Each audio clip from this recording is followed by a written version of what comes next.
Hello दोस्तों। आज की इस वीडियो में हम लोग टेंस की क्लास को आगे बढ़ाते हुए टेंस के और एक रूप प्रेजेंट परफेक्ट कॉन्टिन्यूअस टेंस को पढ़ने वाले हैं। प्रेजेंट परफेक्ट कॉन्टिन्यूअस टेंस होती क्या है?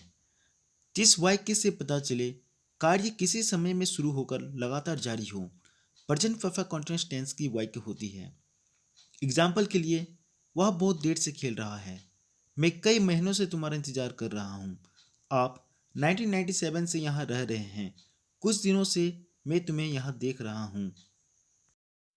प्रेजेंट परफेक्ट कंटीन्यूअस टेंस के वाक्य को आसानी से समझा जा सकता है। जिस वाक्य के अंत में से रहा है, से रही है, से रहे हो इत्यादि आती हो तो हम उसे समझ सकते हैं यह प्रेजेंट कंटीन्यूअस टेंस का वाक्य है। आइए अब देखते हैं सिंस और फॉर का यूज कैसे किया जाता है। सिंस का यूज पॉइंट ऑफ टाइम को दिखाने के लिए किया जाता है। जैसे कल से, सिंस येस्टरडे। सोमवार से, सिंस मंडे। 1990 से, सिंस 1990। 2 बजे से, सिंस 2 PM। बचपन से, सिंस चाइल्डहुड। सुबह से, सिंस मॉर्निंग।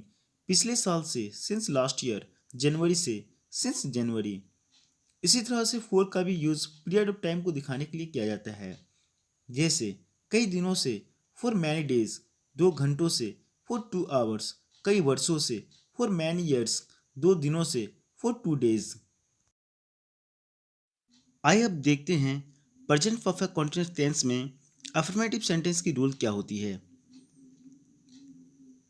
इसका रूल होता है subject plus helping verb has oblique have plus been plus verb का चौथा रूप प्लस ऑब्जेक्ट प्लस सिंस या फॉर प्लस टाइम।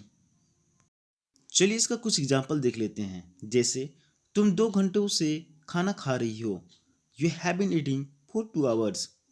मैं कई दिनों से यहाँ रह रहा हूँ।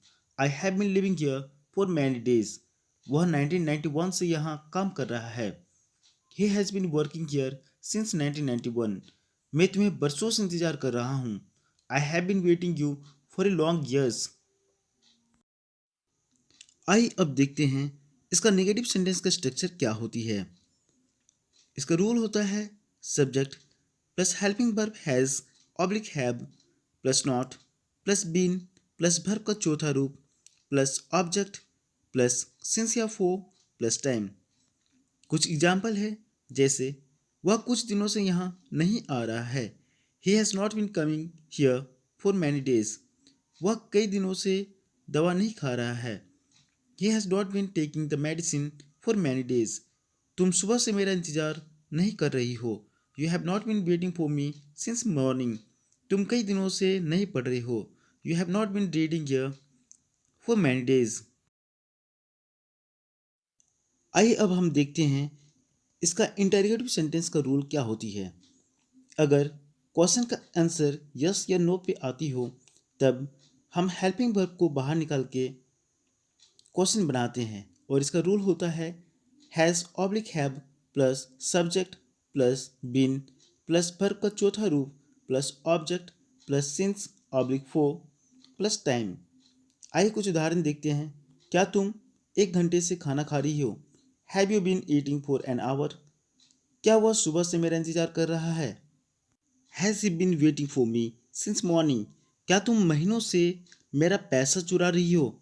Have you been stealing my money for months? क्या तुम सुबह से काम कर रही हो? Have you been working since morning? आइए अब ऐसे इंटरोगेटिव सेंटेंस को देखते हैं जिसमें हमें कुछ स्पेसिफिक आंसर भी देनी होती है।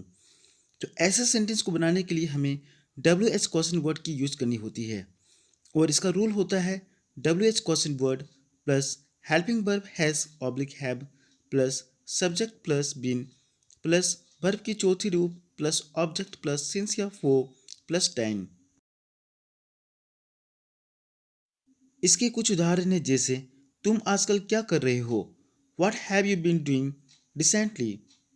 तुम इतने दिनों से कहाँ रह रहे हो? Where have you been living for long time? वह सुबह से क्या पढ़ रहा है? What has he been reading since morning? तुम 2 घंटों से कहाँ घूम रहे हो? Where have you been rounding for 2 hours?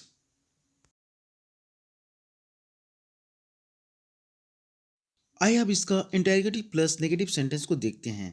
इसका रूल होता है double H question word plus has oblique have plus subject plus not been plus verb की चौथी रूप प्लस ऑब्जेक्ट प्लस सिंस या for plus time.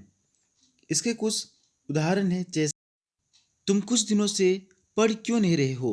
Y have you not been reading for some days? वह सोमवार से school क्यों नहीं आ रहा है? Why has he not been coming to school since Monday?